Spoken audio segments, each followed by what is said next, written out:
안녕하세요, 알레한드로입니다. 오늘은 물속에서 사용하는 카메라, 여기에 대해서 한번 다뤄볼게요. 많은 분들이 어떤 카메라 쓰는지 궁금해하시는 분들도 많고, 또 나도 물속에서 사진을 찍고 싶고 영상을 찍고 싶은데 과연 내가 지금 쓰고 있는 카메라 물속에 들고 들어갔을 때 만족할 만한 결과가 나올까? 혹은 카메라를 산다면 어떤 카메라를 살까로 고민을 하시는 분들이 많이 계시더라고요. 그래서 오늘은 한번 수중 카메라, 물속에서 사진이나 영상을 찍을 때 어떤 카메라를 사용해야 좋을지 한번 다뤄보도록 하겠습니다.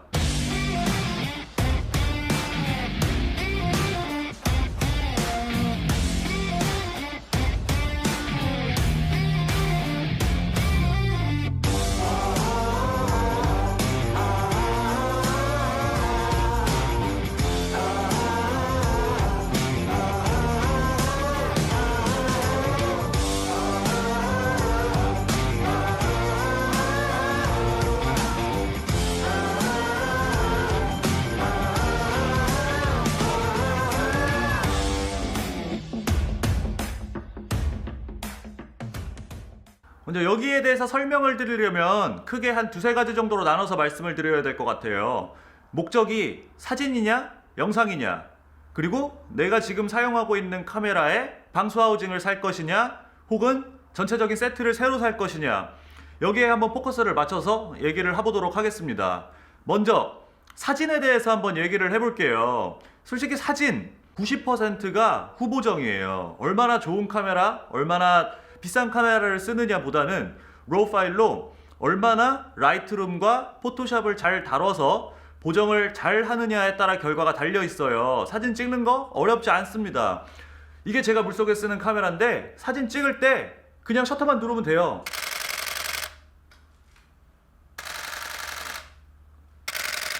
그러면 분명히 좋은 사진은 한 장은 건져요. 이거 농담이 아닙니다. 처음 물속에서 프리다이빙을 하면서 사진을 찍으시려면은 사실 사진 찍는 사람 실력도 되게 중요하긴 한데 사진 찍히는 사람 실력도 굉장히 중요해요. 혹은 둘이 호흡을 굉장히 오래 맞춰서 피사체 사진 찍히는 사람이 그 다음에 어떤 동작을 할 수 있을지 예측 가능한 상태에서 셔터를 누르면은 굉장히 좋은 사진이 찍히는데 보통 그렇지 않잖아요. 우리 이제 처음 프리다이빙 연습하는 거고 이제 카메라 사가지고 처음 연습하다 보면은 좋은 사진 건지기가 쉽지 않아요. 그래서 예전에 고프로 활용법 1편 아니 2편이었나? 이제 거기서 그냥 사진 찍는 것보다 동영상으로 촬영을 하고 스크린샷을 추출해서 보정을 하는 게 훨씬 낫다고 말씀드린 것도 그런 이유가 있어요. 근데 다만 아주 이제 깊은 곳 내려가서 막 카메라 양쪽에 스트로 플래시 달고 내려가가지고 플래시 빵 터트리면서 막 요만한 물고기나 새우 같은 거 찍고 이런 사진, 이거 사진 같은 경우에는 좀 별개의 얘기입니다. 저는 그쪽으로는 아무런 지식도 없고 경험도 없기 때문에 거기에 대해서는 말씀드릴 게 없어요. 다만 프리다이빙을 하면서 자기 와이프 혹은 여자친구가 같이 프리다이빙을 할 때 좋은 사진을 찍어주고 싶다 라고 한다면은 그냥 어느 정도는 연사로 당겨주시는 게 편해요. 그러면 어떤 카메라를 사야 될까? 어떤 카메라를 사더라도 로우 파일만 지원한다면은 고프로보다는 훨씬 낫습니다. 물론 이제 여러분이 돈을 쓰기로 결정을 했다면 그래도 같은 돈이면 이왕이면 좋은 거 사야지, 이왕이면 좀 가성비가 좋은 카메라를 찾고 계실 텐데, 그래서 저는 정말 아무 상관없는 것 같아요. 그 신경 써야 될 만한 게 아까 말씀드린 이제 뭐 연사 기능이라든지, 그리고 로우 파일 지원 여부, 그리고 또 하나 정도가 오토포커스 정도예요. 저는 파나소닉 LX10을 썼었는데 이거 정말 물속에서 못 쓰겠더라고요. 오토포커스 기능이 너무너무 안 좋아서 굉장히 불편했어요. 그래서 요즘 많이 쓰시는 거 보면은 뭐 소니 RX100이라든지 뭐 혹은 올림푸스 TG5 뭐 이런 카메라 쓰시는 분들 많으신데 뭐 그런 것도 나쁘지 않습니다. 소니 RX100이나 그 올림푸스 TG5 같은 경우에는 전용 방수 하우징이 따로 나와요. 그리고 값이 그렇게 비싸진 않아요. 제가 기억에 카메라가 소니 같은 경우에는 한 70만원 정도 하고 방수 하우징이 한 40만원 정도 해서 합치면 100만원대 초반, TG5는 카메라 뭐 한 30만원에 아마 방수 하우징도 한 30만원 하겠죠. 그러면 합쳐서 한 60만원대 요 정도로 기억을 하고 있는데, 가끔씩 좀 마이너한 카메라들이라든지 좀 일부 똑딱이들 같은 경우에 이제 그런 전용 하우징이 없어서 노티캠 같은 회사에서 방수 하우징을 사야 될 때가 있어요. 그렇게 되면은 이제 문제가 하우징 가격이 카메라 가격보다 훨씬 비싸진다는 점도 한번 고려를 해보셔야 될 것 같아요. 제가 썼던 파나소닉 LX10 같은 경우에는 카메라 가격이 50만 원이거든요. 그런데 방수 하우징이 한 130만 원 정도 했던 걸로 제가 기억을 해요. 그래서 그 부분 주의하셔서, 저는 뭐 굳이 사시겠다면 소니 RX100 추천드리는데, 원래 좀 사진 취미가 있어서 그 후보정에 익숙하시고 그런 걸 즐겨 하시던 분이 아니라면은 저는 그냥 뭐 여러 가지 돈과 그 편의성, 여행에 있어서 편의성을 고려했을 때 그냥 고프로 쓰시는 게 제일 낫다고 말씀을 드리고 싶어요.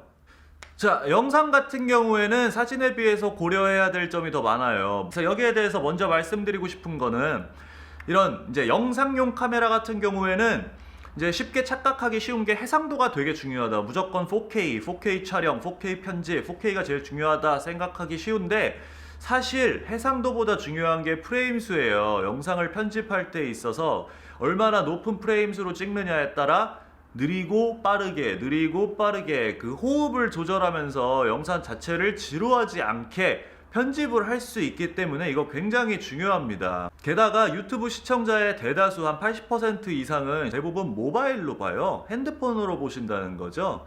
그 집에 진짜 게임 좋아하는 사람이 아닌 이상 4K 모니터나 4K TV가 있는 집도 별로 없고요. 그래서 여러 가지 보급 현황과 또 편집을 고려했을 때 언제나 최우선적으로 고려하셔야 될 점은 해상도보다는 프레임 수라는 점 한번 강조를 하고 지나갈게요. 자, 그럼 영상용 카메라 무엇을 써야 하나? 영상용 카메라는 더 길게 고민할 필요도 없습니다. 중간이 없다고 생각하시면 돼요. 고프로냐?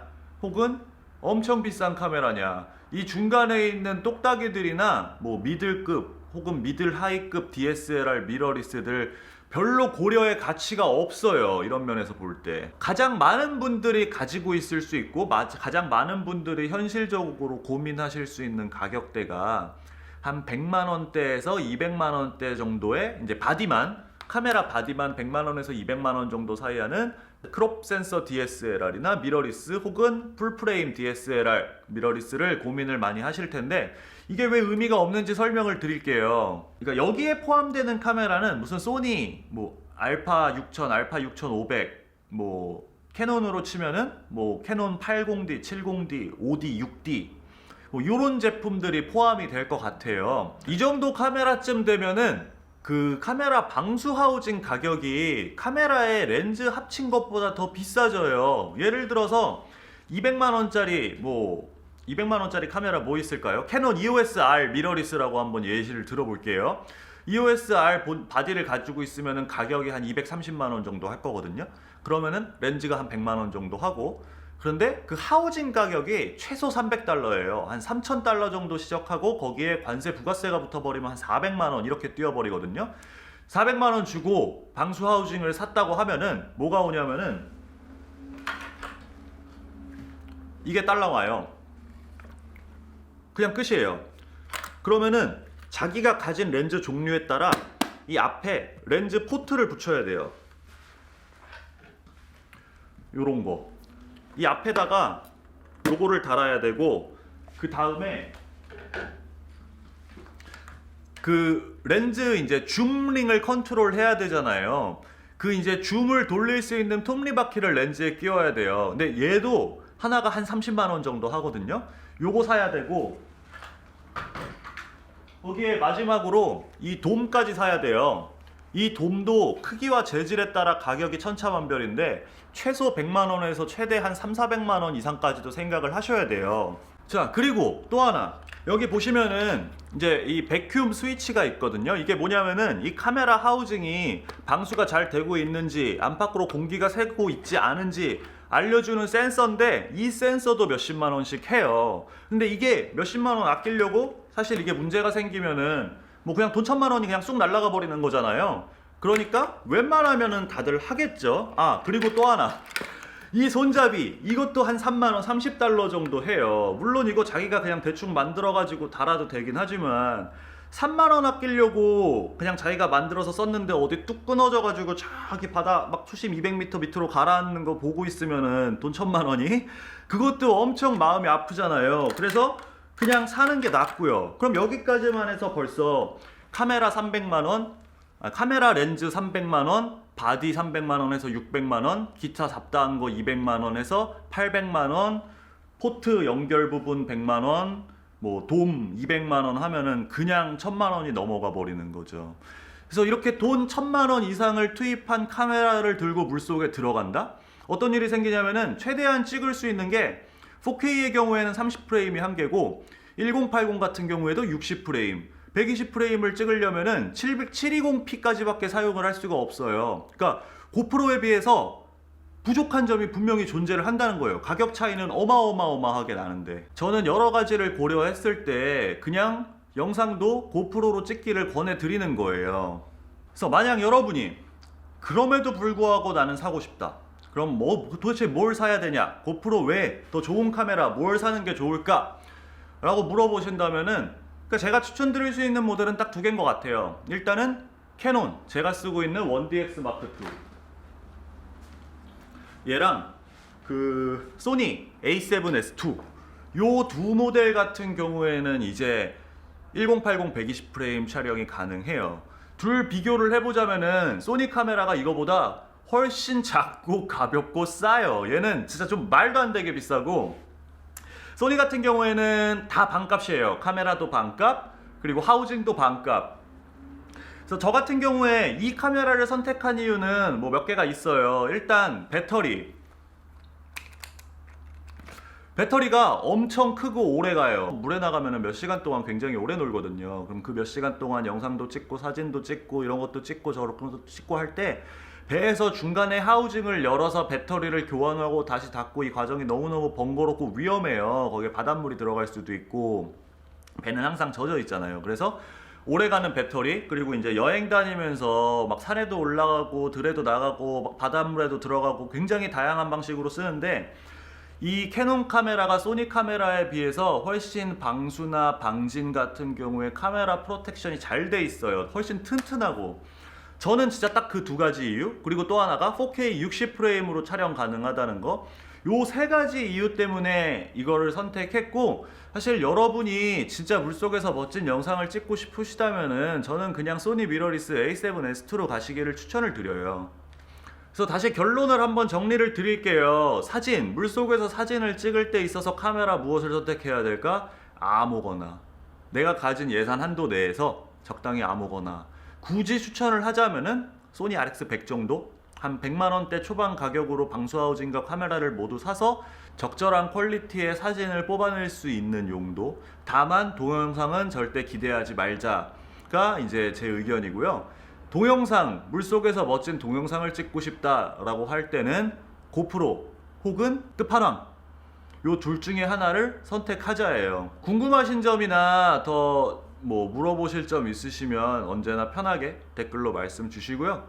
뭐 다음 시간에는 그럼 제가 실제로 물속에서 촬영할 때는 어떤 세팅으로 어떻게 촬영을 하는지에 대해서 한번 말씀을 드리도록 하겠습니다. 안녕!